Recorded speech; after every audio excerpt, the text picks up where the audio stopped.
జై శ్రీరామ్ జై శ్రీరామ్ జై శ్రీరామ్ జై శ్రీరామ్ జై శ్రీరామ్ జై శ్రీరామ్ జై శ్రీరామ్ జై శ్రీరామ్ జై శ్రీరామ్ జై శ్రీరామ్ జై శ్రీరామ్ 11/9/2025 ఈరోజు గురువారము. ఈరోజు అన్నదాన కార్యక్రమం జరుగుతుంది ఇక్కడ నల్గొండపల్లిలో.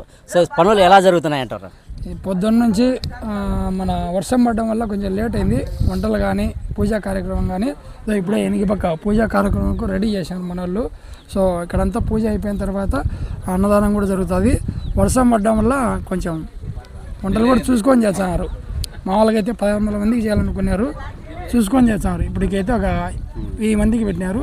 సో అయిపోయిన తర్వాత ఇలా అయిపోతే కంటిన్యూగా సాయంత్రం వరకు ఈరోజు అన్నదానం సాయంత్రం వరకు కంటిన్యూగా జరుగుతూనే ఉంటుంది. సో ఎక్కడున్నా కూడా ఖచ్చితంగా నల్గొండపల్లికి వచ్చి అన్నదాన కార్యక్రమం ఉంటుంది, జయప్రదం చేయవలసిందిగా. సో నల్గొండపల్లి హైవేలో ఉన్న ఆంజనేయ స్వామి గుడి దగ్గరికి ఈ దావుంటి పోయే వాళ్ళు కానీ, అంటే ఎవరన్నా అదే పనిగా వచ్చేవాళ్ళు కానీ భోజనానికి 12 లోపే రండి. తర్వాత కూడా ఉంటుంది, ఆ లోపు అందుబాటులో ఉన్న వాళ్ళు అందరూ రండి, ఓకేనా? సో ఎక్కడున్నా కూడా నల్గొండపల్లి హైవేలో ఉంది, ముదిపోయే హైవే రూట్లో ఉంది ఈ ఆంజనేయ స్వామి గుడి. ఖచ్చితంగా ప్రతి ఒక్కరూ వచ్చి స్వామివారిని దర్శించుకోవాలని మరీ కోరుతున్నాం. జై శ్రీ ఆంజనేయ, శ్రీరామ్, జై శ్రీరామ్.